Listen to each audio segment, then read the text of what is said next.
কোরআনুল কারীমে আল্লাহ তাআলা সকল নবী এবং রাসূলদের নামে সূরা দেন নাই। পৃথিবীতে আল্লাহ তাআলা মানবতার হেদায়েতের জন্য অসংখ্য পয়গাম্বার তথা নবী এবং রাসূল প্রেরণ করেছেন। সকল নবী রাসূলদের নামও কোরআনে আসে নাই। সকল নবী রাসূলদের নাম কোরআনে আসে নাই। যে কয়জনের নাম এসেছে সেই কয়জনের ব্যাপারেও ডিটেইলস একেবারে আসে নাই। আর কোরআনুল কারীমে যে 114টি সূরা রয়েছে, এই 114টি সূরার ভেতরে আল্লাহ তাআলা 6 জন নবীর নামে সূরা দিয়েছেন। কোরআনুল কারীমে কয়জন নবীর নামে সূরা আছে? 6 জন। নাম্বার 1 ইউনুস আলাইহিস সালাম, নাম্বার 2 হুদ আলাইহিস সালাম, নাম্বার 3 ইউসুফ আলাইহিস সালাম, নাম্বার 4 ইব্রাহিম আলাইহিস সালাম, নাম্বার 5 নূহ আলাইহিস সালাম, নাম্বার 6 আমাদের নবী মুহাম্মদুর রাসূলুল্লাহ সাল্লাল্লাহু আলাইহি ওয়াসাল্লাম। এই 6 জন নবীর নামে কোরআনে সূরা আছে। বাদবাকি অন্য নবীদের নামে কোরআনে সূরা নাই। বিক্ষিপ্তভাবে তাদের আলোচনা কোরআনুল কারীমে এসেছে। কোরআনুল কারীমে 6 জন নবীর নামে সূরা আছে। এর বাহিরে নবীও না, রসুলও না, 2 জন ব্যক্তির নামে কোরআনে সূরা আছে। এরা নবীও না, রাসূলও না। এরকম কয়জন ব্যক্তির নামে কোরআনে সূরা আছে? জোরে বলতে হবে, কয়জন? 2 জন। এর মধ্যে একজন হলেন পুরুষ, আরেকজন নারী। যে নারী নবী না, রসূলও না, কিন্তু আল্লাহর এত প্রিয় বান্দি, আল্লাহ তার নামে সূরা দিয়েছেন। এবং ওই বান্দির এমন স্পেশালিটি, এমন একটা বিশেষ মর্যাদা আল্লাহ দিয়েছেন, আল্লাহ তাআলা তাকে স্বামী ছাড়া সন্তান দিয়েছেন। সুবহানাল্লাহ। বলেন ওই নারীর নাম কি? মারইয়াম আলাইহিস সালাম। আরেকজন পুরুষ যিনি নবীও না, রসূলও না, কিন্তু আল্লাহর এত প্রিয় বান্দা, আল্লাহর কাছে তার মর্যাদা এত বেশি, আল্লাহ তাআলা তার নামে কোরআনুল কারীমে একটা স্পেসিফিক সূরা দিয়েছেন। সুবহানাল্লাহ। তার নাম হচ্ছে লোকমান হাকিম। তার নাম কি? লোকমান হাকিম। তার নামে আল্লাহ তাআলা কোরআনে একটা সূরা দিয়েছেন। এটা কি কম বড় কথা? নবীও না, রসূলও না, কিন্তু তার নামে কোরআনে সূরা আছে না নাই? এর কারণ কি? তার মনে হয় সবচেয়ে বেশি টাকা পয়সা ছিল, তাই না? তাহলে তিনি খুব ক্ষমতাবান মানুষ ছিলেন, তাই না? তাহলে মনে হয় চেহারা দেখতে খুব সুন্দর ছিল। তাহলে কি তার পরিচয়? কে এই লোকমান হাকিম? সাইয়েদনা লোকমান হাকিম তিনি কোনো পয়গাম্বার ছিলেন না, তিনি কোনো নবী কিংবা রাসূল ছিলেন না, তিনি খুব ধনবান ব্যক্তিও ছিলেন না, অথবা তিনি কোনো ক্ষমতাওয়ালা ব্যক্তিও ছিলেন না। তার চেহারাও দেখতে খুব একটা সুন্দর ছিল না। বরং সাইয়েদনা লোকমান হাকিমের ব্যাপারে বর্ণনা এসেছে তিনি অত্যন্ত কালো রঙের মানুষ ছিলেন, কুচকুচে কালো রঙের মানুষ ছিলেন, অত্যন্ত বেটে প্রকৃতির মানুষ ছিলেন। তার নাক ছিল চাপটা, ঠোঁটগুলো ছিল বড় বড়, অত্যন্ত পুরু খর্বাকৃতির কৃষ্ণাঙ্গ মানুষ ছিলেন, যাকে দেখতে সুন্দর লাগতো না, যার দিকে তাকালে ভালোভাবে তাকাতেও ইচ্ছে হতো না, এমন মানুষ ছিলেন সাইয়েদনা লোকমান হাকিম। কিন্তু এরপরেও আল্লাহর কাছে তার এত মর্যাদা কেন? কেন আল্লাহ তার নামে কোরআনে সূরা দিলেন? কেন আল্লাহর কাছে তার এত বেশি মর্যাদা? এর কারণ হলো সাইয়েদনা লোকমান হাকিম তিনি অত্যন্ত ইবাদত গুজার বান্দা ছিলেন, অত্যন্ত আল্লাহ ভীরু এবং পরহেজগার ব্যক্তি ছিলেন। তার আল্লাহ ভীরুতা, পরহেজগারি এবং ইবাদত গুজারির কারণে তার মর্যাদা এত উপরে চলে গেল, আল্লাহ তাআলার প্রিয় বাজন বান্দায় পরিণত হয়ে যাওয়ার কারণে রব্বুল আলামিন কিয়ামত পর্যন্ত পৃথিবীবাসীর কাছে তাকে স্মরণীয় করে রাখার জন্য আল্লাহ তাআলা তার নামে কোরআনে সূরা দিয়েছেন। কোরআনুল কারীমে যা আসে তা ইন্টারন্যাশনাল হয়ে যায়। দেখেন লোকমান হাকিম নবী রাসূল ছিলেন না, এই যুগের মানুষের কাছে তার পরিচিতি আছে না নাই? আমাদের পরবর্তী জেনারেশন, পরবর্তী প্রজন্ম একেবারে ডে অফ রিসারেকশন, পুনরুত্থান, কিয়ামত দিবস পর্যন্ত লোকমান হাকিমকে পৃথিবীর মানুষ চিনবে, কারণ তার নাম কোরআনে তুলে দিয়েছেন কে? শুধু তার নাম আল্লাহ কোরআনে দেন নাই, তার নামে বিশেষ একটা সূরা আছে, 31 নম্বর সূরা। সূরা নাম্বার কত? জোরে বলেন, সূরার নাম্বার কত? কোরআনে 114টা সূরা আছে। লোকমানের নামে কত নাম্বার সূরা? আরেকটু জোরে বলেন। 31 নাম্বার সূরা আল্লাহ দিয়েছেন। সূরার নাম সূরা লোকমান। সাইয়েদনা লোকমান হাকিম, তার ব্যাপারে আল্লাহ তাআলা একটা সূরা দিয়েছেন। তার ইবাদত গুজারি এবং পরহেজগারিতার কারণে রব্বুল আলামিন তাকে হিকমত দিয়েছেন। হিকমত হচ্ছে আল্লাহর দেওয়া একটা স্পেশাল নেয়ামত। রব্বুল আলামিন কোরআনুল কারীমের 31 নম্বর সূরা, সূরা লোকমানের 12 নম্বর আয়াতে সেই কথা বললেন, ওয়ালাকাদ আতাইনা লুকমানাল হিকমাতা আনিশকুর লিল্লাহ ওয়া মান ইয়াশকুর ফাইন্নামা ইয়াশকুরু লিনাফসিহি ওয়া মান কাফারা ফাইন্নাল্লাহা গনিয়্যুন হামিদ। আল্লাহ তাআলা বলছেন, আর অবশ্যই আমি লোকমানকে হিকমত দান করেছি। হিকমত দেওয়ার মালিক কে? হিকমত এটা আপনি এমনি এমনি পাবেন না। হিকমত হচ্ছে আল্লাহর দেওয়া স্পেশাল নেয়ামত। আল্লাহ তার প্রিয় বান্দাদেরকে হিকমতের নেয়ামত দেন। এই জন্য রব্বুল আলামিন কোরআনুল কারীমের 2 নম্বর সূরা, সূরাতুল বাকারা এর 269 নম্বর আয়াতে বলেছেন, ইউতিল হিকমাতা মান ইয়াশাউ ওয়া মান ইউতাল হিকমাতা ফাকাদ উতিয়া খায়রান কাসীরা ওয়া মা ইয়াযাক্কারু ইল্লা উলুল আলবাব। আল্লাহ তাআলা বলছেন, আমার যাকে ইচ্ছা আমি তাকে হিকমত দান করি, আর আল্লাহর যাকে ইচ্ছা তাকে যদি আল্লাহ হিকমত দিয়ে দেন, তাহলে গোটা দুনিয়ার সকল কল্যাণ তাকে যিনি দান করেন বলেন তিনি কি? জ্ঞান আর হিকমত এক জিনিস নয়। হিকমত মানে হচ্ছে প্রজ্ঞা, বুদ্ধিমত্তা, বিচক্ষণতা, যেটাকে ইংরেজিতে আমরা বলি উইজডম। জ্ঞান আর হিকমতের মধ্যে কি পার্থক্য সেটা আজকে নতুন করে আর বলছি না, কারণ গত জুমায় উদাহরণ দিয়ে বিস্তারিত বুঝিয়ে বলেছি। উদাহরণের কথা মনে আছে? ওই যে রাস্তা দিয়ে 2 লোক হেঁটে যাচ্ছে, কাপড় চোপড় গুঠাই, একজন হাঁটছে আর একজন কাপড় চোপড় গোটানো ছাড়া। মনে আছে উদাহরণের কথা? তাহলে হিকমত আর জ্ঞান এক জিনিস নয়। জ্ঞানকে বিচক্ষণতা এবং বুদ্ধিমত্তার সাথে যথাস্থানে প্রয়োগ করার নাম হচ্ছে হিকমত। আর হিকমতওয়ালা মানুষ সবাই হয় না। হিকমত এটা কার দেয়া নেয়ামত? হিকমতের ভান্ডার যার কাছে আছে, মহব্বতের সঙ্গে বলেন তিনি কি? লোকমান হাকিমকে আল্লাহ হিকমত দিয়েছেন। আর তিনি কেমন হিকমতওয়ালা মানুষ ছিলেন শুনেন। তিনি একজনের গোলাম ছিলেন, তিনি একজনের বকরি চড়াতেন, ছাগল চড়াতেন। সাইয়েদনা লোকমান হাকিম যখন বকরি চড়াতে যেতেন, তার সাথে অন্যান্য রাখালরাও বকরি চড়াতো। আর সাইয়েদনা লোকমান হাকিমকে আল্লাহ তাআলা অসাধারণ বাগ্মিতা দান করেছিলেন। তিনি যখন কথা বলতেন, বক্তব্য দিতেন, তখন তার কথা শোনার জন্য মানুষ মন্ত্রমুগ্ধের মতো ব্যাকুল হয়ে থাকতো। তিনি এত গুছিয়ে, এত পরিপাটি করে, এত সুন্দর করে কথা বলতেন, তার বক্তব্য শোনার জন্য তার সামনে মানুষ এত বেশি জড়ো হতো, লোকে লোকারণ্য হয়ে যেত। সাইয়েদনা লোকমান হাকিম যখন বকরি চড়াতে যেতেন, তার সাথে অন্যান্য রাখালরাও বকরি চড়াতে যেত। সাইয়েদনা লোকমান হাকিম বকরি চড়াতে যে তিনি একা একা বক্তৃতা শুরু করতেন, সামনে কোনো লোকজন থাকতো না। তার কথাবার্তা শোনার জন্য 1-2 করে আসতে আসতে এমন অবস্থা হয়ে যেত, সময়ের ব্যবধানে তার সামনে লোকে লোকারণ্য হয়ে যেত। মানুষ মন্ত্রমুগ্ধের মতো তার কথা শোনার জন্য ব্যাকুল হয়ে থাকতো। ইতিমধ্যে লোকমান হাকিম যার গোলাম ছিলেন, তার মালিকের কাছে খবর চলে গেল, আপনার ঘরে যে একজন কৃতদাস আছে, আপনার যে একজন চাকর আছে, ওই লোকমান তো বড় হিকমতওয়ালা মানুষ, আপনি কি সেটা জানেন নাকি? তার মালিক এই কথা জানার পরে বললেন, আমার ঘরে লোকমান থাকে, অথচ তার মধ্যে এত বুদ্ধিমত্তা আর বিচক্ষণতা আছে, এটা আমি এখনো জানি না, কিন্তু অন্যান্য লোকজন জানে।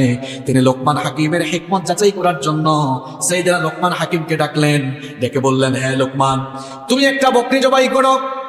একটা বকরি জবাই করে এই বকরির সবচাইতে উৎকৃষ্ট 2টা অংশ আমার কাছে নিয়ে আসো। সাইয়েদনা লোকমান হাকিম এবার একটা বকরি জবাই করলেন। বকরি জবাই করে ওই বকরির সবচাইতে উৎকৃষ্ট 2টি টুকরা, একটা হলো হৃৎপিণ্ড, আরেকটি হলো জিহবা। কয়টা? আসতে বলবেন না, জোরে বলেন কয়টা? একটা হলো হৃৎপিণ্ড, আরেকটা হলো জিহবা।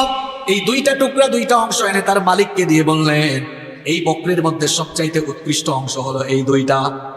তার মালিক তাকে এবার বললেন, ঠিক আছে বুঝলাম, এবার তুমি আরেকটা বকরি জবাই করো, আরেকটা বকরি জবাই করে ওই বকরির সবচাইতে নিকৃষ্ট দুইটা টুকরা, নিকৃষ্ট দুইটা অংশ আমার কাছে নিয়ে আসো। সাইয়েদনা লোকমান হাকিম এবার আরেকটা বকরি জবাই করলেন, আরেকটা বকরি জবাই করে এবারও তিনি হৃৎপিণ্ড আর জিহবা নিয়ে আসলেন। আগেও এনেছিলেন হৃৎপিণ্ড আর, এবারও তিনি হৃৎপিণ্ড আর জিহবা নিয়ে আসলেন। এনে তার মালিককে বললেন, এই বকরির মধ্যে সবচাইতে নিকৃষ্ট অংশ হলো এই দুইটা। তার মালিক যিনি ছিলেন তিনি বড় অবাক হয়ে গেলেন, বিস্ময় প্রকাশ করে বললেন, লোকমান, লোকজন তোমার ব্যাপারে বলেছিল তুমি অত্যন্ত বুদ্ধিমান, অত্যন্ত বিচক্ষণ, কিন্তু তোমার এই কাজ কারবার দেখে মনে হলো তুমি মোটেও বুদ্ধিমান কোনো ব্যক্তি নও, তুমি কোনো চালাক মানুষ নও, তুমি অত্যন্ত বোকাশোকা আর সহজ সরল টাইপের মানুষ। যখন তোমাকে বললাম বকরি জবাই করে সবচাইতে উৎকৃষ্ট দুইটা টুকরা আমার কাছে নিয়ে আসো, তখনও তুমি হৃৎপিণ্ড এবং জিহবা এনেছিলে। যখন বলেছিলাম সবচাইতে নিকৃষ্ট দুইটা টুকরা আনো, তখনও তুমি হৃৎপিণ্ড আর জিহবা নিয়ে আসলে। তোমাকে তো বড় বোকাশোকা মানুষ মনে হচ্ছে। সাইয়েদনা লোকমান হাকিম বললেন, আমি বোকাশোকা নই, আমি একেবারে যা করা দরকার ছিল তাই করেছি। লোকমান হাকিমকে তার মালিক বললেন, তাহলে আমাকে ব্যাখ্যা সহ ব্যাপারটা বুঝিয়ে দাও। লোকমান হাকিম এবারে বললেন, যখন আপনি উৎকৃষ্ট অংশ দুইটা আনার কথা বলেছেন তখনও আমি হৃৎপিণ্ড আর জিহবা এনেছি, কারণ আমি মনে করি জিহবা আর হৃৎপিণ্ড পবিত্র থাকলে অন্যান্য সকল অঙ্গ পবিত্র থাকে। আবার যখন বলেছেন সবচেয়ে নিকৃষ্ট দুইটা টুকরা আনতে, তখনও জিহবা আর হৃৎপিণ্ড এনেছি। তার কারণ হলো এই জিহবা যদি নাপাক হয়ে যায়, অপবিত্র হয়ে যায়, কলটা হৃৎপিণ্ডটাও অপবিত্র হয়ে যায়, নাপাক হয়ে যায়, কলুষিত হয়ে যায়। তার মানে জিহবা আর হৃৎপিণ্ড ভালো থাকলে অন্যান্য সকল অঙ্গ ভালো থাকে। কি জাতের হিকমত বলা মানুষ, আসলেই তো তাই। এই জিহবা, এটা দিয়ে মানুষ নাপাক কথা বলে, জেনার কথা বলে, এটা দিয়ে মানুষ সুদের কথা বলে, ঘুষের কথা বলে, আর আরেকজন একই জিহবা দিয়ে সালাম দেয়, সত্য কথা বলে, আল্লাহর জিকির করে, কোরআনের তেলাওয়াত করে। জিহবা কয়টা? জিহবা কয়টা? ব্যবহার হয় পজিটিভ কাজে, নেগেটিভ কাজেও। এটা ভালো তো অন্যান্য সকল অংশ ভালো, এটা খারাপ তো সব খারাপ। আবার হৃৎপিণ্ড, এটা ভালো থাকলে ভালো চিন্তা আসবে, পবিত্র থাকবে অন্যান্য অঙ্গ, এটা খারাপ তো সকল অঙ্গ। সাইয়েদনা লোকমান হাকিমকে আল্লাহ বলছেন, আমি তাকে হিকমত দিয়েছি, হিকমত দিয়ে আমি তাকে বলেছি আনিশকুর লিল্লাহ, আল্লাহর শুকরিয়া আদায় করো। কারণ হিকমত যিনি দিয়েছেন সবাই বলেন তিনি কে? আল্লাহ তাআলা বলেছেন আমার শুকরিয়া আদায় করো, কারণ আমি তোমাকে হিকমত দিয়েছি। আর আল্লাহর শুকরিয়া আদায়ের ভেতরে কি কোনো লস আছে নাকি বলেন? বরং আমরা যারা শুকরিয়া করি আমরা নিজের জন্য করি। আমরা যখন আল্লাহর শুকরিয়া করি তখন আমাদেরকে নিয়ামত বাড়িয়ে দেন কি? এই দুনিয়ার একটা মানুষ যদি আল্লাহর শুকরিয়া না করে, আল্লাহর বিরাট লস হবে, লস হবে। কারণ আল্লাহ আমাদের মুখাপেক্ষী নন, বরং আমরা সবাই কার মুখাপেক্ষী? এই জন্য আল্লাহ তাআলা বলেছেন, ওয়ামান কাফারা ফাইন্নাল্লাহা গানিয়্যুন হামিদ। আর যে ব্যক্তি কুফরি করবে সে যেন জেনে রাখে আমি কারো মুখাপেক্ষী নয়, বরং সকলেই কার মুখাপেক্ষী। লোকমান হাকিমের ব্যাপারে আল্লাহ বলেছেন আমি তাকে হিকমত দিয়েছি। তাকে হিকমত দিয়েছেন কে? এরপরে সূরা লোকমানের মধ্যে আল্লাহ তাআলা সাইয়েদনা লোকমান হাকিমের কাহিনী বর্ণনা করেছেন। সাইয়েদনা লোকমান হাকিম তিনি তার ছেলেকে কিছু ওয়াজ করেছেন, কিছু ওসিয়ত, কিছু উপদেশ দিয়েছেন। আপনিও তো আপনার সন্তানকে উপদেশ দেন। পৃথিবীর অনেক নবী রাসূলরা তাদের সন্তানদেরকে উপদেশ দিয়েছেন, সেগুলো কোরআন হাদিসে ডিটেইলস আসে নাই, বিক্ষিপ্তভাবে অল্প অল্প এসেছে। আপনিও সন্তানকে উপদেশ দেন, সেগুলো কোরআনে এসেছে, আসার সম্ভাবনা আছে। কিন্তু লোকমান হাকিম তার ছেলেকে যে উপদেশগুলো দিয়েছেন, তার এই উপদেশগুলো আল্লাহর কাছে এত ভালো লেগেছে, এত পছন্দ হয়েছে, কিয়ামত পর্যন্ত তার এই উপদেশগুলো থেকে মানুষ শিক্ষা নিয়ে তারা যেন সন্তানদেরকে প্যারেন্টিং সিস্টেমে, প্যারেন্টিং এর ক্ষেত্রে মা বাবারা যেন তার এই উপদেশগুলো থেকে শিক্ষা নেয়। এজন্য আল্লাহ তাআলা লোকমান হাকিমের উপদেশগুলোকে কোরআনুল কারীমে সন্নিবেশিত করে দিয়েছেন। সুবহানাল্লাহ। লোকমান হাকিম তার সন্তানকে মোট 10টি উপদেশ দিয়েছিলেন। কয়টা উপদেশ দিয়েছেন? যেগুলো কোরআনে এসেছে। এই 10টা উপদেশ একদম মোবাইল ফোনে নোট করবেন, খাতা কলমে লিখে নিয়ে যাবেন, যাদের কাছে খাতা কলম আছে মুখস্থ করে যাবেন ইনশাআল্লাহ। বলেন সাইয়েদনা লোকমান হাকিম তার ছেলেকে মোট কয়টা উপদেশ দিয়েছেন? গত জুমায় বলছিলাম কয়টা, এই দুইটা বিস্তারিত বলবো না, জাস্ট পয়েন্ট বলবো, বাকিগুলো নিয়ে আজকে আলোচনা করবো ইনশাআল্লাহ। সাইয়েদনা লোকমান হাকিম তার ছেলেকে সর্বপ্রথম উপদেশ দিলেন। সর্বপ্রথম তার ছেলেকে তিনি আল্লাহ চেনালেন, তাওহীদের শিক্ষা দিলেন, আর শিরকের ব্যাপারে সাবধান করলেন। সাইয়েদনা লোকমান হাকিম তার ছেলেকে উপদেশ দিতে গিয়ে প্রথম উপদেশ তাকে দিলেন আল্লাহ তাআলা সূরা লোকমানের 13 নম্বর আয়াতে বলছেন, ওয়া ইয ক্বালা লুকমানু লিবনিহি ওয়া হুয়া ইয়াইদুহু ইয়া বুনাইয়া লা তুশরিক বিল্লাহ ইন্নাশ শিরকা লাযুলমুন আযীম।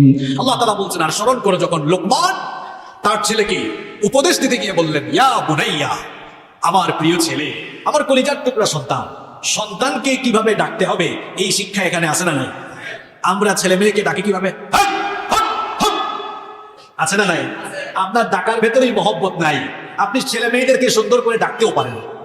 আপনি সুন্দর করে ডাকেন, আমার প্রিয় ছেলে, আমার প্রিয় বাবা, আমার প্রিয় মা, আমার কলিজার টুকরা ছেলে, কলিজার টুকরা মেয়ে। এরপরে একটা কাজের কথা বলেন, আমার জন্য পানি নিয়ে আসো, এটা করো, ওইটা করো। মুখ এমন একটা জিনিস, এটা দিয়ে বিশ্ব জয় করা যায়। মুখ ভালো থাকলে বিশ্ব জয় করা যায়। আবার মুখের আঘাত, এটা এমন এক আঘাত, পিটাইলেও এত আঘাত লাগে না, মাঝে মাঝে মুখ দিয়ে আঘাত করলে মানুষ যত কষ্ট পায়। এজন্য একটা কথা আছে এরকম, যে জবান ভালো তো জগৎ ভালো, জবান খারাপ তো জগৎ খারাপ। ছেলে মেয়েকে কিভাবে ডাকবেন এখানে শিক্ষা আছে। তিনি তার ছেলেকে বললেন, আমার প্রিয় ছেলে, আমার কলিজার টুকরা সন্তান। সুন্দর করে ডাকলেন, ডেকে কি বললেন? লা তুশরিক বিল্লাহ, তুমি আল্লাহর সাথে কাউকে শরীক করো না। বলেন তো, লোকমান হাকিম তার ছেলেকে উপদেশ দিতে গিয়ে, শিক্ষা দিতে গিয়ে প্রথমে আল্লাহ চিনালেন না দুনিয়ার শিক্ষা এগুলো দিলেন? এখান থেকে শিক্ষা নেন। তার মানে আমরা আমাদের সন্তানদেরকে প্রথম কারে চিনাবো? বললেন তো আল্লাহ। আমরা সবাই এটা বলি, কিন্তু আমার আফসোস লাগে, কলেজে পড়ে, বিশ্ববিদ্যালয়ে পড়ে ছেলেমেয়েরা এখনো কোরআন পড়তে পারে না। আমি কি ভুল বলেছি? কেন? কারণ ছোটবেলা ওই ছেলে মেয়েদের মা বাবা তাদেরকে এবিসিডি আগে শিখিয়েছে, ও আ ক খ আগে শিখিয়েছে, কিন্তু ওই দুর্ভাগ্যবান মা বাবা, এই কপালপুরা মা বাপ তার ছেলে মেয়েকে আগে আলিফ বা তা তা শেখায় নাই, এজন্য তার সন্তানরা এখনো কোরআন পড়তে পারে না। আবার হুজুরের কাছে এসে বলে, হুজুর ওয়াজ নসিহত করেন, একটু মা বাবার খেদমতের ওয়াজ করেন। আমি বলি, তারে ধরেন, তারে ধইরা তারে ওয়াজ করেন, সন্তান কেমন মানুষ বানাতে হয়। এজন্য আমি বলি, এই দেশে মা বাবার খেদমতের ওয়াজ বহু হয়েছে, বন্ধ করেন এইসব ওয়াজ। এখন ওয়াজ করেন সন্তানদের কেমনে লালন পালন করতে হবে। এক ব্যাককল গাছ না লাগায়া ফলের আশা করে বসে আছে। আচ্ছা, গাছ না লাগিয়ে কি ফলের আশা করা যায়? আরেক ব্যাককল গাছ লাগিয়ে গাছের গোড়ায় পানি ঢালে না, আগাছা পরিষ্কার করে না। আচ্ছা বলেন তো, ধান খেতে এটাকে আপনারা কি বলেন? বীজ বপন করে যে চারা, তাই না? চারা লাগানোর পরে এরপরে আর যায় না, পানি দেয় না, সার দেয় না, আগাছা পরিষ্কার করে না। বলেন সেখান থেকে ভালো ফলনের সম্ভাবনা আছে? এখন ব্যাককল এটা চারা লাগাইয়া বাড়িতে বসে আছে, এসে বলতেছে এবার অনেক ভালো বাম্পার ফলন হবে। ব্যাককল তো যায় না, গাছের গোড়ায় পানিও ঢালে না, সারও দেয় না। চারা রোপণ করে বাড়িতে বসে থাকলে, পরিচর্যা না করলে যেমন ভালো ফলন পাওয়া যায় না, ঠিক তেমনি সন্তান জন্ম দিয়ে সন্তানের পেছনে সময় না দিলে, তাকে দিন না শেখালে ওই সন্তানের কাছ থেকে খেদমতের আশাও করা যায় না। এজন্য বলেছি, মা বাবার খেদমতের ওয়াজ বহু হয়েছে, বন্ধ করে নেবার। এবার একটু শিখান, মা বাপ কেমনে সন্তান লালন পালন করবে, কি নাম রাখবে, এই ওয়াজ করেন। দেখেন না, নাম রাখছে বল্টু, মন্টু, ঝন্টু, পিন্টু। এই মসজিদেও থাকতে পারে, রাগ করেন না, পিন্টু, মন্টু, ঝন্টু থাকতে পারে। তো এই নামটা কে রাখছে? হুজুর রাখছে না মা বাপ রাখছে? তো এই জন্য বলছি, মা বাবার খেদমতের ওয়াজ হবে পরে। আগে ছেলে মেয়ে মানুষ বানাইতে হবে কেমনে, কি নাম রাখতে হবে, কোন দিন আকিকা করতে হবে, কোথায় পড়াইতে হবে, কেমনে শিক্ষা দিতে হবে, কোথায় কোন প্রতিষ্ঠানে পড়াইতে হবে, এই ওয়াজ করেন আগে। কলেজে বিশ্ববিদ্যালয়ে পড়ে ছেলে মেয়েরা ইংরেজিতে কথা বলতে পারে, খুব ভালো এটা, কারণ ইংরেজিও শেখা দরকার। আধুনিক বিশ্বে আপনি যদি ইসলামের দাওয়াত দিতে চান, ইংরেজি জানতে হবে, প্রযুক্তি জানতে হবে, কিন্তু সিস্টেমিক ওয়েতে। সবার আগে কোরআন, সবার আগে দিন শিখবে, তারপর ইংরেজি শিখবে, বিজ্ঞান শিখবে, প্রযুক্তির জ্ঞান সব অর্জন করবে। সবার আগে কি? জোরে বলতে হবে, সবার আগে কি? Teach your children the Holi book Quran. Teach your children the Holi book Quran. The Holi book Quran will teach your children everything. আপনার সন্তানকে কোরআন শিখান, এই কোরআন আপনার সন্তানকে পৃথিবীর জ্ঞান বিজ্ঞানের সাথে পরিচিত করে দিবে ইনশাআল্লাহ। কোরআন কি হুজুরদের কিতাব মনে করেন না? কোরআনে 6,500-এর মতো আয়াত আছে, তার মধ্যে 6,000-এর বেশি আয়াত আছে, তার মধ্যে 1,500-এর বেশি আয়াত scientific, geology, astronomy, philosophy, biology, human embryology, বিজ্ঞানের এমন কোন শাখা নাই যার ব্যাপারে কোরআনে আলোচনা নাই। আল্লাহু আকবার। এটাকে হুজুরের কিতাব আপনারা মনে করেন না। বিগ ব্যাং থিওরি বিজ্ঞান কয়েকশো বছর আগে দিয়েছে, আর কোরআন এই বিগ ব্যাং থিওরি 1,500 বছর আগে দিয়েছে। আল্লাহু আকবার। তাহলে কোরআন আগে না বিজ্ঞান আগে? বিজ্ঞান যত উন্নত হবে, পৃথিবীর বিজ্ঞানীরা, বিজ্ঞানের শিক্ষক আর বিজ্ঞানের ছাত্ররা ভিক্ষার ব্যাগ নিয়ে ভিক্ষুকের মতো কোরআনের সামনে চিরকাল দাঁড়ায় এতিমের মতো দাঁড়িয়ে থাকতে বাধ্য হবে। এজন্য সন্তানকে সবার আগে কি শিখাবেন? জোরে বলেন, কি শিখাবেন? ও আ ক খ এবিসিডি পড়ে, আলিফ বা তা তা সবার আগে। যদি না শিখান, এটা ব্যারিস্টার হবে। ব্যারিস্টার হওয়ার পর ওই যে তথাকথিত ওই ব্যারিস্টার যে ব্যারিস্টারগিরি করে আর টকশোতে কথা বলে, আবার উল্টা মাকে ঘর থেকে বের করে দেয়।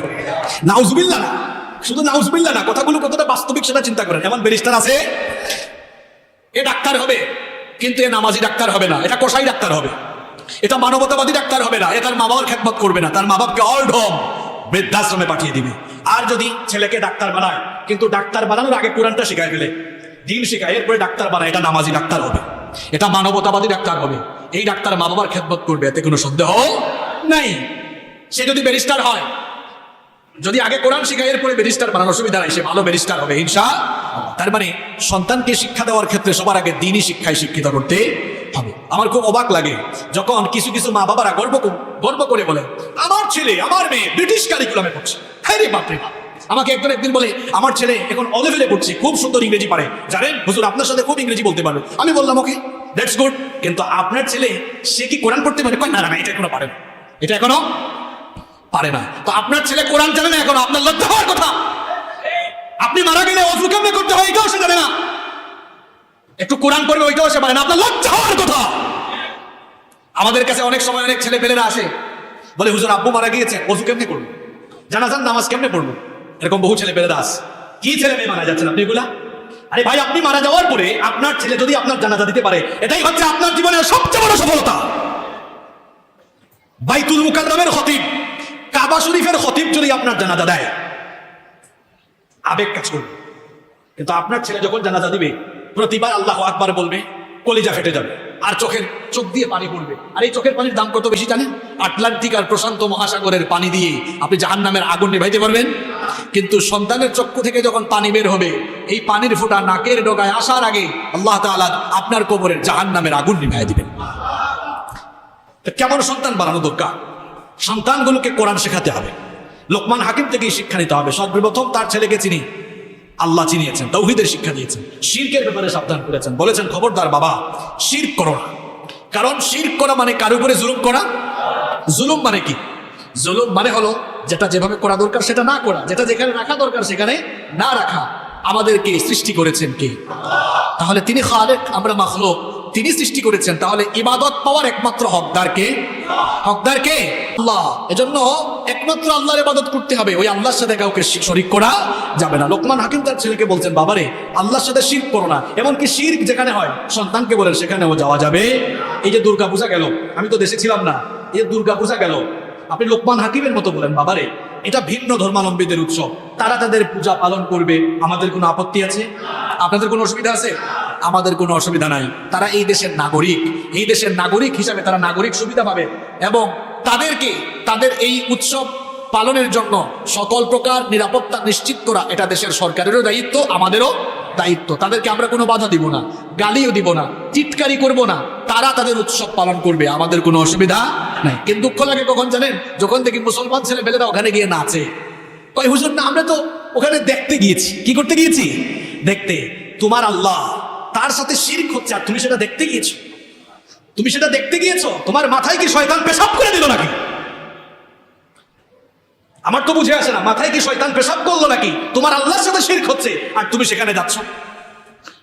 অমুসলিমদের উৎসবের দিনগুলোতে সেখানে প্রবেশ করা যাবে না, কারণ সেই সময় আল্লাহর গজব লানত তাদের উপরে বর্ষিত হয়। তারা তাদের উৎসব পালন করবে, কোনো অসুবিধা নাই। কিন্তু আমরা সেখানে যাব, বাধাও দিব, কোনো বিঘ্নতা ঘটাবো না। আবার এই কথার জন্য না বলি ধর্ম যার যার উৎসব সবার। কেউ কেউ তো দেখছি ব্যানার টানাইয়া এরপরে সারা দিয়ে শুভেচ্ছা দেয়। আজ পর্যন্ত আমি দেখলাম না অন্য ধর্মের কোনো ভাই বা বোন ঈদের সময় আসলে ব্যানার টানায় যে সকলকে ঈদের শুভেচ্ছা, ঈদ মুবারক। মায়ের চেয়ে মাসির দরদ যেন একটু বেশি। দেখছেন কখনো আপনারা? কথা কন না কেন? দেখেছেন? তা আপনি শারদীয় শুভেচ্ছা জানাচ্ছেন কেন? এটা তো আপনার উৎসব নয়। ধর্ম যার যার উৎসব সবার হয় কি করে? পৃথিবীতে যতগুলো উৎসব আছে উৎসবের সাথে ধর্ম সম্পর্ক। উৎসবের সাথে কিসের সম্পর্ক? খ্রিস্টানরা ক্রিসমাস ডে পালন করে, ওইটাও ধর্মের সাথে সম্পৃক্ত। আমরা উৎসব পালন করি, ঈদ উল ফিতর, ঈদ উল আজহা, এগুলিও ধর্মের সাথে সম্পৃক্ত। আমাদের হিন্দু ভাই বোনরা তারাও পূজা করে, এটাও তাদের ধর্মের সাথে সম্পৃক্ত। সুতরাং পৃথিবীর সকল উৎসব ধর্মের সাথে সম্পৃক্ত। এজন্য ধর্ম যার উৎসব তার, ধর্ম যার যার উৎসব সবার। এটা কেমন কথা? মাছ আমরা যদি বলি পুকুর যার যার মাছ সবার, তাহলে যার পুকুর সে একটা মুকুর নিয়ে বা জুতা নিয়ে দাঁড়াবে, কবে আয় মাছ সবার আয়। আমরা যদি বলি, আচ্ছা আমি যদি বলি দোকান আমার আর পণ্য আপনাদের সবার, এটা কি যৌক্তিক কথা না অযৌক্তিক কথা? এটা অযৌক্তিক কথা। দোকানও আমার, পণ্য আপনার হবে, তখন দোকানে টাকা দিয়ে কিনে নিবেন, এর আগ পর্যন্ত এটা আমার আপনার। তাহলে ধর্ম যার উৎসব তার। ধর্ম যার যার, উৎসব সবার, এটা কোরআনের সাথে সাংঘর্ষিক কথা, এটা কুফরি কথা, বরং এই কথাটার সাথে ইসলামের কোনো সম্পর্ক। লোকমান হাকিম তার ছেলেকে বলছেন, বাবারে আল্লাহর সাথে শিরক করো না। আপনি আপনার ছেলেকে আল্লাহ জানান, বলেন বাবারে শিরক করো না আল্লাহর সাথে কখনো। আপনি বলতে পারেন, হুজুর আমি তো মুসলমান, আমার ঘরে ছেলে হয়েছে, এই পুলাইটাও মুসলমান, বংশসূত্রে মুসলমান। বংশসূত্রে মুসলমান হওয়া যায় না। আচ্ছা বলেন তো, মনে করেন কোন একজন ভাই, তার বাবা ডাক্তার, তার বাবা কি ডাক্তার। এখন ডাক্তাররা একটা সাদা ড্রেস পরে, দেখেছেন তো আপনারা, এটাকে কি বলে? হ্যাঁ, অ্যাপ্রন বলে। এখন ওই ডাক্তার বাবার ছেলে, সে যদি বলে আমার বাবা তো ডাক্তার, এখন সে এমবিবিএস, এফসিপিএস, এফআরসিএস পুরোটাই না পড়ে, এখন সে যদি একদিন তার বাবা অ্যাপ্রনটা হাতে নিয়ে তারপর গায়ে লাগায় যদি সেও চেম্বার একটা খুলে বসে, আসেন ডাক্তারি পোশাক আমার কাছে আছে, আসেন আমার কাছে আমার চেম্বারে, বলেন তাকে কেউ ডাক্তার বলবে? কেন? তার তো অ্যাপ্রন আছে, ডাক্তারের পোশাক আছে, তাও বলবে না কেন? কারণ পোশাক থাকলে কি হবে? এই পোশাক পরে যে জ্ঞান থাকা দরকার, ওই জ্ঞান দিয়ে যে সেবা দেওয়া দরকার, ওই জ্ঞানটা তার মাঝে নাই। তাহলে মুসলমানের পোশাক পরে, মুসলমানের লেবাস ধারণ করে দাড়ি টুপি লাগাইলেই মুসলমান হওয়া যায় না, মুসলমানিত্বের কাজ আপনার মধ্যে থাকা লাগবে। তো ছেলেকে বলেন, বাবারে আল্লাহর সাথে শিরক করো না, কথাবার্তায় কাজে কর্মে আল্লাহর সাথে শিরক করো না। এই রবিউল আউয়াল মাস এসেছে, নবীজির প্রতি আমাদের মহব্বত ভালোবাসা কম না বেশি? নবীজিকে আমরা তো এমন ভাবে ভালোবাসি, আমাদের প্রিয় নবীজির জন্য জীবন দেওয়ার দরকার যদি হয়ে যায়, আমরা কি আমাদের জীবন বিলিয়ে দিতে পারবো না ইনশাআল্লাহ? কারণ নবীজিকে আমরা আমাদের জীবনের চাইতেও বেশি মহব্বত করে থাকি। কিন্তু এই মহব্বত যেন আবার এমন না হয়, মহব্বত করতে করতে যেন নবীকে আমরা আল্লাহর জায়গায় বসাইয়া না দেই। কারণ নবী নবীর জায়গায়, আল্লাহ আল্লাহর জায়গায়। যার যার এক একটা জায়গা আছে, আপনি যদি সেটাকে সীমা লঙ্ঘন করেন, তাহলে কার সাথে শিরক হয়ে যাবে? আপনি আপনার ছেলে মেয়েকে বলেন, বাবারে চাইতে হবে একজনের কাছে, তিনি কে? আল্লাহ ছাড়া কারো কাছে চাওয়া যায় না, চাইলে কি হয়ে যাবে? শিরক হয়ে যাবে। লোকমান তার ছেলেকে এটাই বলছেন, বাবারে শিরক করো না। আর শিরকের গুনাহ এমন গুনাহ, আল্লাহ শিরকের এই গুনাহ মাফ করে নো না। গত জুমায় ব্যাপারে বিস্তারিত বলেছে, আজকে আর বললাম না। এরপরে লোকমান তার ছেলেকে 2 নম্বর ওসিয়ত করলেন, আল্লাহর দেওয়া শিক্ষা অনুযায়ী বললেন। লোকমান তার ছেলেকে আল্লাহর দেওয়া শিক্ষা অনুযায়ী 2 নম্বর ওসিয়ত করলেন। আল্লাহ তাআলা তার কথা কোরআনে উঠিয়ে দিয়েছেন, ওয়া ওয়াসাইনাল ইনসানা বিওয়ালিদাইহি حملته أمه وهنا على وهن وفصاله في عامين أن اشكر لي ولوالديك إلي المصير। লোকমান ছেলেকে বললেন, শোনো, আল্লাহ পৃথিবীর সব মানুষকে ওসিয়ত করেছেন তারা যেন তাদের মা বাবার সঙ্গে সদাচরণ করে, বিশেষ করে মায়ের খেদমত বেশি করতে হবে। কারণ মা এমন কাজ করেছেন, এমন কয়েকটা কাজ করেছেন যা পৃথিবীর বাবারা করে। গত জুমায় বলেছিলাম, পৃথিবীর মায়েরা এমন কয়েকটা কাজ করেন যেগুলো বাবারা করে না। কয়টা কথা বলছিলাম? কার মনে আছে? কয়টা? 3টা। কয়টা? 1 নম্বর কি বলেছিলাম? হ্যাঁ, মনে নাই? 1 নম্বর, গর্ভে ধারণ করা এটা পুরুষের কাজ না মহিলার কাজ? বাবার কাজ না মায়ের কাজ? মুখস্থ করে নেন, কি বয়ান শুনেন আপনারা, মনে থাকে না? 3টা কাজ মা করে, বাবা। 1 নম্বর কি বলেছিলাম? গর্ভধারণ। এটা কত কষ্ট, এটা যদি জানতেন তাহলে মাকে ধমক দিতেন না। যারা বিয়ে করেছেন, বউ যখন প্রেগনেন্ট হয়, একটু মনোযোগ দিয়ে দেখবেন কত কষ্ট। ওই কষ্ট দেখে একটু নিজের মায়ের কথা স্মরণ করেন যে আপনার মা কত কষ্ট করেছেন আপনার জন্য। 1 নম্বর প্রেগনেন্সির কষ্ট। 2 নম্বর কি বলেছিলাম? হ্যাঁ, সন্তান প্রসবের কষ্ট। আরে সন্তান প্রসবের সময় আসলে নারীরা তাদের হাজবেন্ড থেকে বিদায় নিয়ে নেয়, মনে হয় আর দেখা হবে না, তোমার সাথে মাফ করে দিই। মৃত্যুর সন্ধিক করে থাকে, এমন একটা অবস্থা। এটা কি যে কষ্ট, এটাও মায়েরা করে। 3 নম্বর কি বলেছিলাম? দুধ পান করানো। এটা বাবারা করে না মারা করে? আপনারা ওই বাজারের কি যে অনেকগুলো দুধ আছে, এগুলো কিনে খাওয়াইতে পারবেন, কিন্তু মায়ের মতো আপনারা 2 বছর 2.5 বছর বুকের দুধ পান করাতে পারবেন? এই 3টা কাজ কে করে? এই জন্য বাবার চাইতে মায়ের মর্যাদা 3 গুণ বাড়িয়ে যিনি দিয়েছেন, তিনি কে? লোকমান তার ছেলেকে বলছেন, মা বাবার খেদমত করো। আর মা বাবার খেদমতের ব্যাপারে গত জুমায় বলেছি, এবার আর বলছি না, বাকি আছে আরো 8টা পয়েন্ট। 3 নম্বর ওসিয়ত, লোকমান তার ছেলেকে 3 নম্বর তাকওয়ার কথা বললেন। তাকওয়ার কথা বললেন, তিনি যেন সকল ক্ষেত্রে আল্লাহকে ভয় করেন, তিনি তার ছেলেকে ওসিয়ত করলেন। তিনি তার ছেলেকে 3 নম্বর যে নসিহত করলেন, সেটাও আল্লাহ কোরআনে উঠিয়ে দিয়েছেন। লোকমান তার ছেলেকে বললেন, ইয়া বুনাইয়া ইন্নাহা ইন তাকু মিসকালা حبة من خردل فتكن في صخرة أو في السماوات أو في الأرض يأتي بها الله إن الله لطيف خبير লোকমান তার ছেলেকে বললেন, হে আমার প্রিয় ছেলে শোনো, পাপ কিংবা পুণ্যের কাজ যদি সরিষার দানা পরিমাণ হয়, অর্থাৎ বাবারে তুমি যদি সরিষা পরিমাণ, বলেন তো সরিষার দানাটা খুব বড় না খুব ছোট? কি সুন্দর উদাহরণ দিয়ে তার ছেলেকে তিনি বললেন, আমার প্রিয় ছেলে শোনো, সরিষার দানা পরিমাণ ভালো কাজ তুমি যদি করো, আবার সরিষার দানা পরিমাণ যদি পাপের কাজও তুমি করো, আর এই পাপের কাজ অথবা ভালো কাজ তুমি যদি একেবারে শিলা গর্বে অর্থাৎ পাথরের তলদেশে গিয়ে অথবা আসমান জমিনের যে কোনো জায়গায় নীরবে গিয়েও করো, কিয়ামতের দিন সেগুলো সম্পর্কে তোমাকে যিনি জানাবেন তিনি কে? লোকমান তার ছেলেকে বললেন, আমার কলিজার টুকরা ছেলে শোনো, গোপনে গুনাহ করো না, কারণ সরিষার দানা পরিমাণ গুনাহ যদি গোপনেও করো, দুনিয়ার মানুষের কাছে সেটা গোপন থাকলেও একজনের কাছে কোনো বিষয় গোপন থাকে না। সবাই বলেন তিনি কে? কারণ আল্লাহ তাআলা কোরআনে বলেছেন, ইন্নাল্লাহা লা ইয়াখফা আলাইহি শাইউন ফিল আরদি ওয়ালা ফিস সামা। আল্লাহর কাছে আসমান জমিনের কোনো বিষয় গোপন নাই, সব বিষয় সম্পর্কে যিনি জানেন তিনি কে? এই বিশ্বাস যদি কোনো মুমিনের অন্তরে থাকে, তাহলে খারাপ কাজ করা তো দূরের কথা, খারাপ কাজের চিন্তাও মাথায় আসবে না। দুনিয়ার সকল মানুষকে ফাঁকি দেওয়া গেলেও বলেন তো আল্লাহ তাআলাকে ফাঁকি দেওয়া কি সম্ভব নাকি? আল্লাহ তাআলা কোরআনে বলেছেন, ওয়া ইনদাহু মাফাতিহুল গায়বি লা ইয়ালামুহা ইল্লা হু ওয়া ইয়ালামু মা ফিল বাররি ওয়াল বাহরি ওয়া মা তাসকুতু মিন ওয়ারাকাতিন ইল্লা ইয়ালামুহা। আল্লাহ তাআলা বলছেন, অদৃশ্যের চাবিকাঠি আমার হাতে, আমি ছাড়া কেউ সেগুলো জানে না। আল্লাহ তাআলা আরো বলছেন, স্থলভাগ আর জলভাগে যা কিছু হয় সবকিছু যিনি জানেন, সবাই বলেন তিনি কে? আল্লাহ বলছেন, আমাকে কেমনে ফাঁকি দিবা বান্দা শোনো, এই দুনিয়ার কোন দেশের কোন প্রান্ত থেকে যদি কোনো একটা গাছের পাতা ছিঁড়ে যায়, কোন দেশের কোন প্রান্তের কোন গাছের কোন পাতা ছিঁড়েছে তার খবরও আমি আল্লাহর কাছে আছে। কেমনে আপনি আল্লাহকে ফাঁকি দিবেন? এজন্য লোকমান হাকিম তার ছেলেকে বলছেন, বাবারে খবরদার, গোপনে গোপনে গুনাহের চিন্তা মাথায় আনিও না, কারণ তোমার রব সব কিছু জানেন। আমরাও যদি আমাদের ছেলে মেয়েদেরকে এই ওয়াজগুলো করতাম, তাহলে আমাদের ছেলে মেয়েরা চরিত্রহীন হতো না, গোপন গুনাহ করতো না। এখন তো এমন কোনো বাসা নাই যার বাসায় ওয়াইফাই নাই। যদি আমরা আমাদের ছেলে মেয়েগুলো যখন ক্লাস 3-4 থাকে, ছোট্ট বয়সে কোলে নিয়ে আদর করে বলতাম, আমার বাবা আমার মা শোনো, এই দুনিয়াতে তুমি তোমার বাবাকে ফাঁকি দিয়ে গুনাহ করতে পারবে, এই দুনিয়াতে তুমি তোমার মাকে ফাঁকি দিয়ে যে কোনো কাজ করে ফেলতে পারবে, ঘরের দরজা বন্ধ করে তুমি এমন কাজ করবে কেউ জানবে না। কিন্তু কেউ যদি নাও জানে, যাকে ফাঁকি দেওয়া যাবে না বলেন তিনি কে?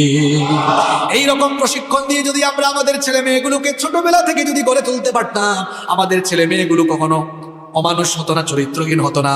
লোকমান তার ছেলেকে এই কথাগুলো বলছেন, বাবারে শোনো, সরিষার দানা পরিমাণ পাপ করার চিন্তাও তুমি মাথায় আনিও না, কারণ তুমি তোমার বাপকে ফাঁকি দিতে পারবা, কিন্তু যাকে ফাঁকি দিতে পারবা না তিনি কে? হে যুবক তরুণ ছাত্র ভাইরা, তোমরা শোনো, বাসার মধ্যে ওয়াইফাই পেয়ে আর হাতের মধ্যে স্মার্টফোন পেয়ে যা মন চায় তোমরা তাই করো। রাতের বেলা তুমি দরজা বন্ধ করে দাও, দরজা বন্ধ করে দিয়ে তুমি এবার নাটক সিনেমা দেখো, অশ্লীল ভিডিও দেখো। অনেকে তো পর্নোগ্রাফিতে আসক্ত, তোমরা পর্নোগ্রাফিও দেখো। পর্নোগ্রাফির রোগে যারা আসক্ত হয়ে গিয়েছো, রাতের বেলা দরজা বন্ধ করে দিয়ে আব্বু দেখে না, আম্মু দেখে না, ভাই বোনও দেখে না, সবাইকে ফাঁকি দিয়ে তুমি যা মন চায় তা করছো। আমার কলিজার টুকরা ভাই, তোমাকে প্রশ্ন করছি, তুমিও তোমার বিবেককে প্রশ্ন করো। সবাইকে ফাঁকি দিলেও একজনকে তুমি ফাঁকি দিতে পারবা না, তিনি কে? ওই আল্লাহকে ভয় করো, কারণ তিনি প্রকাশ্যের সব জানেন, গোপন সব জানেন। আল্লাহর নবী কি সুন্দর একটা হাদিস বলেছেন, এই হাদিসটা শুনেন, হেদায়েত পাওয়ার জন্য এটাই হচ্ছে যথেষ্ট। আল্লাহর নবী বলেছেন, তুমি তোমার পরিবারের লোকদের সামনে খারাপ কাজ করতে যেমন লজ্জা পাও, তোমার কি হলো, আল্লাহকে কেন তুমি লজ্জা পাও না? আল্লাহ, কত বড় কথা এটা! বলেন যুবক আর তরুণ ছাত্র ভাইরা, বলো, তোমরা কি তোমাদের মা বাবার সামনে পর্নোগ্রাফি দেখতে পারবা? তার মানে মা বাপকে আমরা রেসপেক্ট করি। আল্লাহর নবী বলছেন, তোমার মা বাপকে রেসপেক্ট করো, যেমন তাদেরকে লজ্জা করে যেমন খারাপ কাজ করো না। কি হলো, তাদের চাইতে তো তোমার আল্লাহ বড় না ছোট? তাহলে মা বাপকে, পরিবারের সদস্যকে যদি এতটা লজ্জা পাও, আল্লাহকে কেন লজ্জা পাও না? আবার অনেকে আছে হারাম কাজে লিপ্ত, গোপনে হারাম কাজ করে। গোপনে গোপনে হারাম কাজে আমরা অনেকে লিপ্ত থাকতে পারি। সুনানে ইবনে মাজাহ একটা হাদিস এসেছে, এই হাদিসটা আপনাদেরকে শোনাই। সাওবান রাদিয়াল্লাহু আনহু এই হাদিসটি বর্ণনা করেছেন। নবী করিম সাল্লাল্লাহু আলাইহি ওয়াসাল্লাম একদিন সাহাবীদের সামনে বক্তব্য দিতে গিয়ে বললেন, আমার সাহাবীরা শোনো। আপনারা শুনতেছেন তো নাকি ঘুম আসছে? খুব সাংঘাতিক ভয়ঙ্কর হাদিস এটা। হাদিসটি এসেছে কোন কিতাবে? হ্যাঁ, ইবনে মাজাহ। হাদিস বর্ণনাকারী সাহাবীর নাম কি? সাওবান রাদিয়াল্লাহু। তিনি বলছেন, নবীজি আমাদের সামনে কথা বলছেন, বক্তৃতা করছেন। হঠাৎ করে তিনি বললেন, আমার সাহাবীরা শোনো, আমার উম্মতের মধ্যে এমন কিছু দুর্ভাগা মানুষ আছে, এমন কিছু লোক আছে যারা তিহামার শুভ্র পর্বতমালার মতো পর্বতের সমান নেক আমল নিয়ে কিয়ামতের মাঠে হাজির হবে, কিন্তু মুহূর্তেই তাদের পর্বত সমান পাহাড় সম পরিমাণ নেক আমলগুলো ধূলিসাৎ হয়ে যাবে, ধুলাবালির মতো উড়ে যাবে। শুনতেছেন? কিয়ামতের দিন আল্লাহর রাসূলের কিছু উম্মতের লোকেরা কিসের সমতুল্য নেকামল নিয়ে হাজির হবে? জোরে বলেন, কিসের সমতুল্য? পাহাড়। তিহামা পাহাড়ের উদাহরণ দিলেন নবী। তিহামা পর্বতমালার মতো নেকামল নিয়ে হাজির হবে, কিন্তু মুহূর্তেই সেগুলো ধুলাবালি হয়ে উড়ে থাকবে না। সাওবান রাদিয়াল্লাহু আনহু তিনি বলছেন, আমি অবাক হয়ে নবীজিকে বললাম, ইয়া রাসূলুল্লাহ, সবাই পড়েন সাল্লাল্লাহু আলাইহি ওয়াসাল্লাম, কোন দুর্ভাগা লোকদের কথা বলছেন? আল্লাহর নবী তখন বললেন, তারা তোমাদের মধ্যে কিছু ভাই যারা তোমাদের মতো মসজিদে এসে নামাজ পড়বে, রমজান মাসে রোজা রাখবে, যাকাত দিবে, হাদিসা হয়ে হজও করবে, তোমাদের সঙ্গে থাকবে, ভালো কথা বলবে, সত্য কথা বলবে, কিন্তু দরজা বন্ধ করে দিলে অথবা গোপন কোনো জায়গায় চলে গেলে একা একা নীরবে নীরবে হারাম কাজে লিপ্ত হয়ে যাবে। সুবহানাল্লাহ কইছে বাবু। কোন সেন্স নিয়ে যে কথা শুনতেছে আমিও জানি না। এটা কি সুবহানাল্লাহ হবে? কোন জায়গায় সুবহানাল্লাহ, কোন জায়গায় আলহামদুলিল্লাহ, এটাও যদি আমরা না বুঝি তাহলে কি হবে? এখানে আমরা আল্লাহর বরত্ব ঘোষণা করে বলতে পারি আল্লাহু আকবার, আমরা বলতে পারি নাউযুবিল্লাহ, আল্লাহ এ থেকে আমাদেরকে হেফাজত করুন। আমরা কি এদের এই লোকদের কাতারে শামিল হতে চাই? আল্লাহকে ভয় করো। যুবক তরুণদেরকে বলছে, আল্লাহকে ভয় করো। এই একটা জিনিস আমাকে আপনাকে এত মর্যাদাবান বানিয়ে দিবে। আমি প্রায় সময় একটা কথা বলি যে তাকওয়া এটা এমন একটা গুণ, এটা কারো ভেতরে থাকলে আল্লাহর কাছে তার মর্যাদা সবার উপরে চলে যাবে। সুবহানাল্লাহ। কারো কাছে তাকওয়া না থাকলে ইবলিস তারে দেখে হাসবে, আল্লাহ তুমি যে কেন আমারে শয়তান বানাইছো, আমি তো তার কাছে মুড়ি ধোয়া দরকার, কারণ সে আমার বস। কারণ তাকওয়া না থাকলে সব খারাপ কাজের চিন্তা মাথায় আসবে, তাকওয়া থাকলে কোনো খারাপ কাজের চিন্তা মাথায় আসবে। তাহলে লোকমান তার ছেলেকে 3 নাম্বার যে ওসিয়ত করলেন সেটা কি? কাকে ভয় করা? কাকে ভয় করা? গোপনে প্রকাশ্যে সব জানেন কি? লোকমান হাকিম তার ছেলেকে 4 নম্বরে উপদেশ দিলেন, ইয়া বুনাইয়া আকিমিস সালাহ, আমার কলিজার টুকরা সন্তান, সালাত কায়েম করো। কি কায়েম করো? সন্তানদেরকে নামাজের কথা বলতে হবে। আল্লাহর আদেশ আবার বলেছেন মুহাম্মদ সাল্লাল্লাহু আলাইহি ওয়াসাল্লাম, নবীজি বলেছেন, মুরু আওলাদাকুম বিসসালাতি ওয়া হুম আবনাউ 7 সিনিন, তোমাদের সন্তানের বয়স যখন 7 বছর হয়ে যায়, 7 বছর বয়সেই তাদেরকে নামাজের আদেশ দাও। বলেন তো কত বছর বয়স থেকে সন্তানদেরকে নামাজের তাকিদ দিতে হবে? অনেকের ছেলেপেলের বয়স 7 না 27 হয়ে গেছে, বাপও নামাজ পড়ে না, ছেলেও নামাজ। আমি তো প্রায় সময় বলি, এমন বাপ আর এমন ছেলে উস্তা খাইয়াও ভুলে পশ্চিম দিকে পড়ে না। উস্তা বুঝুন তো আপনারা, চিটাগাঙ্গে তো উস্তা বলে, মানে উস্তা খাইয়াও পশ্চিম দিকে পড়ে না। এটা কি ছেলে রেখে যাচ্ছেন আপনি? আপনি মারা যাওয়ার পরে তো, আপনি জীবিত থাকা অবস্থায় উস্তা খাইয়া পড়ে না, মরার পরে তো পড়বেও না। সন্তানগুলোকে নামাজি বানান, আপনি নামাজি বানান, নিজে নামাজ পড়েন, ফজরের নামাজে সন্তানকে নিয়ে আসেন। শীতের দিনে আমি একজনকে মসজিদে আটকাইছি, বললাম, ভাই আপনি তো খুব নামাজি মানুষ, আপনার তো ছেলে আছে, আপনি আপনার ছেলেটাকে আনলেন না কেন? আমার কই কি জানেন, খুব কায়দা করে উত্তর দিচ্ছে, কই হুজুর দেখেন না কি ঠান্ডা পড়ছে, কুয়াশা, আমার ছেলেটাকে ডাকলে ঠান্ডায় কষ্ট হবে, তার জন্য ডাকি নাই। তো আমিও আবার চিন্তা করলাম, ওই যে মানুষ বলে না, যে যেমন তার সাথে তেমন হওয়া। বললাম, ভাই এই যে আপনি নামাজে আসছেন, এখন যদি আপনার ঘরে আগুন লাগে আপনি কি বলবেন ভালোই হয়েছে? একদিকে শীত, অন্যদিকে আগুন লাগছে, এবার আমার ছেলে আগুনের তাপ নিয়ে, ওই যে দেখেন না শীতের দিনে উত্তরবঙ্গে বা বিভিন্ন অঞ্চলে মানুষ বা রাতের বেলা মানুষ কাপড় চোপড় লাগাবে, ঠান্ডা লাগে, তারপর কি জ্বালায়? আগুন জ্বালায়। তো আপনি কি বলবেন ভালো হয়েছে আগুন লাগছে করে, এখন আমার ছেলে আগুনের তাপ নিয়ে আরাম করে ঘুমাবে? কই হুজুর ফাইজলামি করেন? আগুন লাগলে তো আমি এখন মসজিদ থেকে দৌড় মারবো, গিয়ে আমার ছেলে যদি ঘুম থেকে না উঠে তাহলে আমি তাকে ঘুম থেকে তুলবো, না উঠলে উষ্ঠা দিয়ে তুলবো, তারপরে বাপ বেটা দুজনে মিলে দৌড় মারবো। আমি বললাম, মাশাআল্লাহ খুব সচেতন বাপ আপনি। আমি বললাম, বলেন আপনি দুনিয়ার আগুন কঠিন না জাহান্নামের আগুন কঠিন? দুনিয়ার আগুন জাহান্নামের আগুনের কয় ভাগের কয় ভাগ? 70 ভাগের। কি সচেতন বাপ আপনি! 70 ভাগের 1 ভাগ। এই আগুনের সন্তান যারা না পুড়ে মসজিদ থেকে দৌড় মাইরা তাদেরকে বাঁচাবেন। আর এর চাইতে 69 ভাগ বেশি দহন শক্তি সম্পন্ন আগুনে আপনার সন্তান নামাজ না পড়লে চলবে। কেমন বাপ, কেমন নির্দয় বাপ আপনি! ওই সন্তানকে তুলে নামাজে আনেন না আপনি। আপনি খুব নির্দয় বাপ। আপনি আপনার সন্তানকে জাহান্নাম থেকে বাঁচাতে চান। এজন্য সন্তানকে কত বছর বয়স থেকে নামাজের কথা বলতে হবে? জোরে বলেন, কত বছর? আবার একেবারে লেদা বাচ্চাদেরকে নিয়ে মসজিদে আসেন না। 2 বছর, 3 বছর, 4 বছর, ওটাকে আবেগ সামলাইতে না পারে 2-3 বছর নিয়ে আসে। মিনিমাম কত বছর থেকে আনবেন? কত বছর? কারণ ছোট বাচ্চাকে নিয়ে আসবেন সেখানে প্রস্তাব পায়খানা করে দিতে। এজন্য ইসলাম একটা বয়স ঠিক করে দিয়েছে। কত বছর? 7 বছর থেকে আনেন।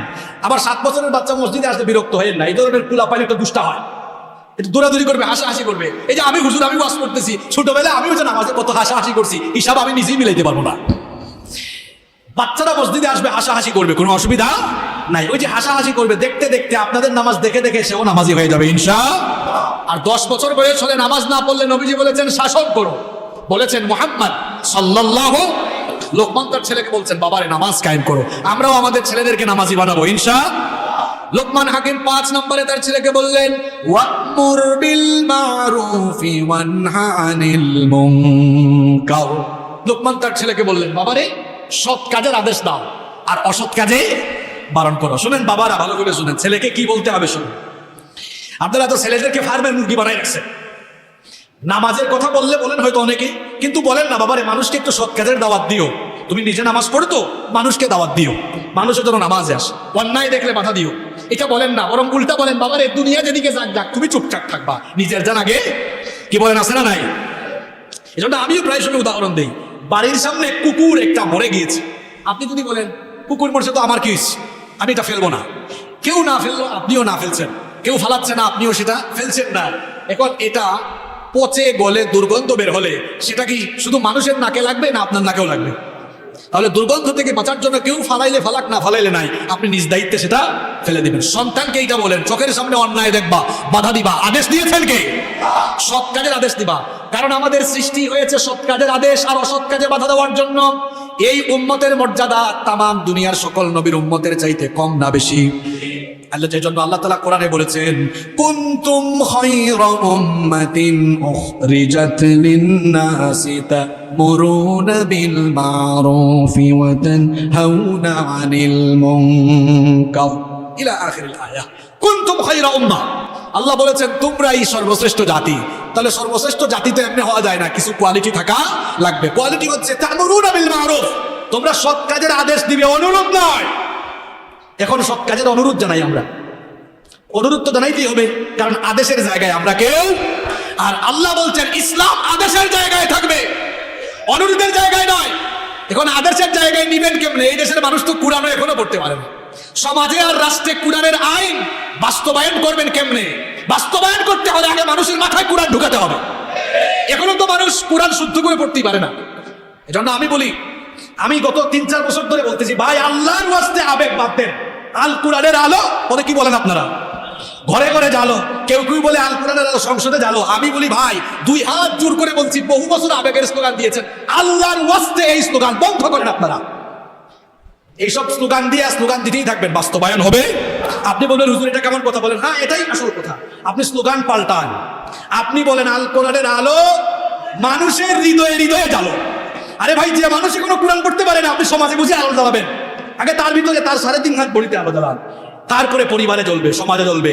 যখন এই সিস্টেমিক ওয়েতে আগাবো তখন দেখা যাবে এই পৃথিবীর 1 ইঞ্চি জমিনও বাকি থাকবে না যেখানে কোরআনের পতাকা উঠবে না ইনশাআল্লাহ। আমরা সিস্টেমিক ওয়েতে আগাচ্ছি না। আল্লাহর রাসূল একদিনে ইসলাম কায়েম করেন নাই। মক্কায় 13 বছর তিনি সাহাবীদেরকে শুধু কোরআন শিখাইছেন।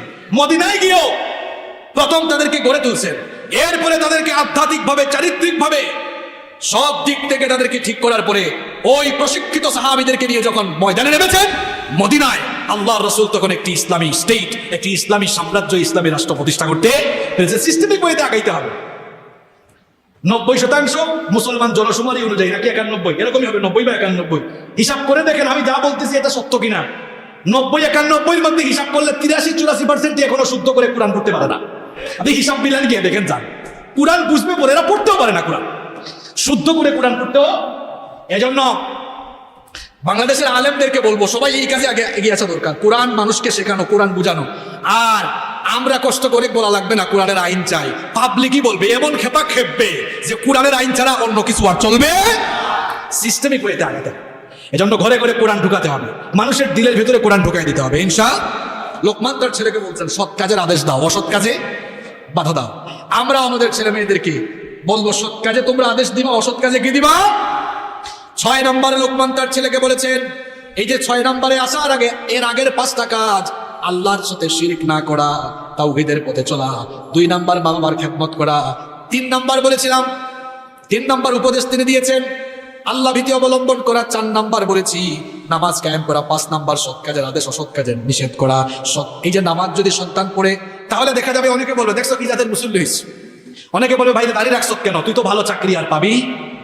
কথা শুনতেছো যুবকরা, শোনো, দাঁড়িয়ে রাখবা, অনেক শয়তানরা এসে বলবে তুই আর ভালো কোনো মেয়ে পাবি, তুই দাড়িওয়ালা ছেলে, তুই নামাজ পড়িস, টাকনোর উপরে প্যান্ট আছে, শেষ তোর আর চাকরি হবে। এই ধরনের মুসিবত চলে আসবে, এই ধরনের নেগেটিভ পরিবেশ আসবে। এই জন্য লোকমান তার ছেলেকে আগেই বলে রেখেছেন, বাবারে এইরকম নেগেটিভ পরিবেশ যখন আসবে, লোকমান তার ছেলেকে বললেন ওয়াসবির আলা মা আসাবাক। এই ধরনের মুসিবত আসলে কি অবলম্বন করতে হবে? সবর। কি অবলম্বন করতে হবে? সবর। কারণ আল্লাহর উপরে ভরসা করলে রিজিক এটা বান্দার হাতে না আল্লাহর হাতে। রিজিকের বিষয়টা এমন, শোনেন, আজকে জুমার নামাজের পরে বাসায় বলে আসছেন আপনি বাসায় খাবেন, এমনও হইতে পারে আজকের দুপুর আর রাতের খাবার হসপিটালে আপনার হইতে পারে। রিজিক আপনার হাতে নয়, আপনার বউয়ের হাতেও নয়, রিজিক যার হাতে তিনি কে। এজন্য লোকমান তার ছেলেকে বলছেন কঠিন সময়ে সবরের পন্থা অবলম্বন করো, কারণ সবরকারীদেরকে পছন্দ করেন কে। 7 নম্বর উপদেশ দিলেন ওয়ালা তুসাইর খাদ্দাকা লিন্নাস, অবজ্ঞা করে মানুষকে কথা বলো না। সুবহানাল্লাহ, কি সুন্দর বিহেভিয়ারও শিখাচ্ছে। বাবারে তুমি মানুষের সাথে সুন্দর করে কথা বলিও, গাল বাঁকা করে কথা বলে, আছে না এরকম? গাল বাঁকা করে মানুষকে অবজ্ঞা করে কথা বলো না, হাসি মুখে কথা বলবে, মানুষের সাথে ভদ্র ভাষায় কথা বলবে। আপনার ছেলেকে শিখান, বাবারে রাস্তাঘাটে চলাফেরায় মানুষ পাইলে মানুষের সাথে এভাবে কথা বলো। অনেকের ছেলে ফেলে আছে এখনো ব্যবহারও জানে না, বাসায় মানুষ আসলে গেস্টকে সালাম দিতে হয়, তাদের সাথে গিয়ে পরিচিত হতে হয়, হ্যাঁ, তাদের সাথে সুন্দর আচরণ করতে হয়। এটা কে শিখাবে? মা বাবা। অনেকের ছেলেরা আছে সামাজিকতা জানে না, কেন জানে না? মা বাপ শেখায় নাই। দেখেন লোকমান তার ছেলেকে সামাজিকতা শিখাচ্ছে। বাবারে তুমি গাল বাঁকা করে অবজ্ঞার সাথে চলাফেরা করবা না, মানুষের সাথে সুন্দর ভাষায় কথা বলো। আর নবীজি বলেছেন হাসি মুখে কথা বলা ও সাদাকা। সুবহানাল্লাহ। অনেকে আছে সারাদিন হাসে না, মুখ একটা হপ এরকম বানায় থাকে, দেখলে মনে হয় যেন তার মুখে হাসি ফুটবে না আর কোনোদিন। কি বলেন, এরকম আছে না নাই? আপনি মুচকি হেসে কথা বলবেন, এটাও সুন্নাত, শিখিয়েছেন মুহাম্মদ সাল্লাল্লাহু। সন্তানকে শিখাবেন, বাবারে মানুষের সাথে হাসি মুখে কথা বলবা। এরপরে লোকমান তার ছেলেকে 8 নম্বর উপদেশ দিয়েছেন ওয়ালা তামশি ফিল আরদি মারাহা ইন্নাল্লাহা লা ইউহিব্বু কুল্লা মুখতালিন ফাখুর। লোকমান বললেন, বাবারে পৃথিবীতে তুমি জমিনে অহংকারের সাথে চলাফেরা করো না, কারণ অহংকারীকে পছন্দ করেন না কে। লোকমান ছেলেকে বললেন খবরদার অহংকার করে জমিনে চলাফেরা করো না, কারণ আল্লাহ কোনো দাম্ভিক কোনো অহংকারী লোককে পছন্দ করেন না।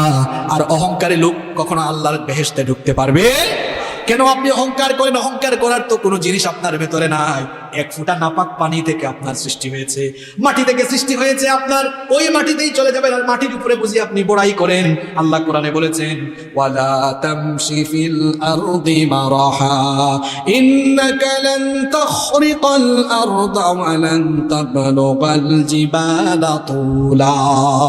আল্লাহ বলছেন অহংকার করে জমিনে চলাফেরা করো না। তুমি তো জমিনকে ফাটাতে পারবে না, তুমি যে এত অহংকার করো জমিনকে ফাটিয়ে দিতে পারবে, অথবা উচ্চতায় পাহাড়ের সমান চলে যেতে পারবে না। কিসের অহংকার এত? টাকা পয়সার অহংকার। সকাল বেলার ধনীকে বিকেল বেলায় ফকির বানায় দিতে পারেন কে?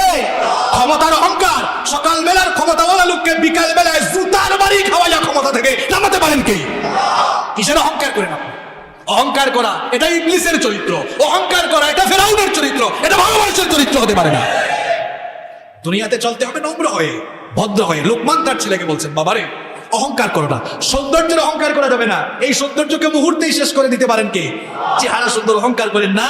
এই যে মসজিদ থেকে বের হবেন এমন উষ্টা খাওয়াবেন আল্লাহ, উষ্টা খাইয়া পাথরের উপর বইলা চেহারা সুরত শেষ। আল্লাহর মনে এই ক্ষমতা নাই, এই ক্ষমতা আল্লাহর নাই। পায়ে হাঁটতে পারেন, খুব সুন্দর হাত পা, না দুস চেহারা, খুব অহংকার না? একেবারে ট্রাকের নিচে ফালাইয়া সব ফেটলাই দিতে পারেন কি? টাকার অহংকার না? খুব সুন্দর বাড়ি বানাইছেন কয়েকটা, এমন ভূমিকম্প আল্লাহ দিবেন সবগুলা মাটির নিচে চলে যাবে। অহংকার করা যাবে? ক্ষমতার অহংকারও করা যাবে না। সকালবেলা পুলিশ দিয়ে হাঁটেন, বিকালবেলা এই পুলিশে হাত পা দিয়ে একদম ভালো করে গুতাবে। অহংকার করা যাবে? অহংকার করা যাবে না। লোকমান তার ছেলেকে এটা বলেন। 9 নাম্বার উপদেশ দিলেন, ওয়াকসিদ ফি মাশয়িক। তিনি বললেন, খবরদার বাবা, জমিনে তুমি কোনো সময় দাম্ভিকতার সাথে চলবে না, আবার দুর্বল হয়ে চলবে না। মধ্যম পন্থা অবলম্বন করো। কথাবার্তায়, চাল চলনে, বেশভূষায় মধ্যম পন্থা অবলম্বন করো। আবার অন্য সূরা সূরা ফুরকানে আল্লাহ বলেছেন, ওয়া ইবাদুর রাহমানিল্লাযীনা ইয়ামশুনা আলাল আরদি হাওনা ওয়া ইযা খাতাবাহুমুল জাহিলুনা ক্বালু সালামা। আল্লাহ তাআলা বলছেন, রহমানের বান্দা হলো তারা দুনিয়াতে নম্রভাবে বিচরণ করে চলাফেরা করে যারা, আর জাহেলদের সাথে তর্ক না করে সালাম দিয়ে বিদায় নেয় যারা। তাহলে দুনিয়াতে মধ্যম পন্থা অবলম্বন করতে হবে। টাকা পয়সা, ধন দৌলত, সৌন্দর্য, ঐশ্বর্য, এগুলো কার দেয়া নেয়ামত? আসতে বলবেন না, জুড়ে বলেন, কার দেওয়া নেয়ামত? এগুলো পেয়ে যেন অহংকার আপনাকে পেয়ে না যায়। আবার অনেককে আল্লাহ তাআলা টাকা পয়সা, ধন দৌলত, ক্ষমতা দেন না, সেও যেন আবার দুর্বল হয়ে না চলে। বরং অহংকারও করা যাবে না, দুর্বলও হওয়া যাবে না। কথাবার্তা, চাল চলনে কোন পন্থা অবলম্বন করতে হবে? কোন পন্থা? লোকমান তার ছেলেকে বললেন। 10 নম্বরে উপদেশ দিলেন, ওয়াকদুদ মিন সাউতিকা ইন্না আনকারাল আসওয়াতি লাসাউতুল হামিদ। বাবারে, মানুষের সাথে যখন কথা বলবে, ওয়াকদুদ মিন সাউতিক, কণ্ঠস্বরকে নিচু রাখবে, গলার আওয়াজকে বড় করো না, বরং সুন্দর ভাষায় মানুষের সাথে কথা বলবে। বাপ ছেলেকে কথা বলাটাও শেখাচ্ছে। সুবহানাল্লাহ পড়বেন না? আপনি বলেন, বাবারে, কালামের আগে মানুষকে তুমি সালাম দিও। আপনি নিজে ছেলেকে সালাম দেন, আমি কেন দিব, আমি না বাপ? তো বাপ হয়ে ছেলেকে সালাম দিবেন, দিলে কি হবে? আপনার ছেলে আপনার কাছ থেকে সালাম শিখে ফেলবে। আপনি তাকে শেখান, বাবা কালামের আগে কি দিতে হয়? বলেন, কালামের আগে, ওই যে আমরাও বলি আসসালামু কাবলাল কালাম, কালামের আগে কি? বলেন, বাবা মানুষকে পাইলে আদবের সাথে কথা বলবে, ভদ্রভাবে সম্মান দিয়ে কথা বলবে। এই যে 10টা নসিহত লোকমান তার ছেলেকে বললেন, আমরা যদি এই 10টা নসিহত, দেখেন আল্লাহর কাছে এগুলো কত পছন্দ হইলো, আল্লাহ সবগুলো কোরআনে ঢুকাই দিয়েছেন। সুবহানাল্লাহ। এই 10টা নসিহত আমরা যদি আমাদের ছেলেদেরকে করে এর আলোকে গড়ে তুলি, আমাদের ছেলেগুলোকে, আমাদের ছেলে মেয়ে সন্তানগুলোকেও চরিত্রবান বানিয়ে দিবেন কে? আল্লাহ তাআলা আমলের তৌফিক দান করেন। আগামী জুমায় আমরা আবারও ফিরে যাব। নবী করিম সাল্লাল্লাহু আলাইহি ওয়াসাল্লামের সিরাতের আলোচনা চলছিল। করতে করতে কোন জায়গা পর্যন্ত এসেছিলাম মনে আছে? নবীজির একাধিক বিবাহের কারণ বলে ফেলেছি না? এর পরবর্তী অংশ থেকে আলোচনা আগামী জুমায় শুরু হবে ইনশাআল্লাহ।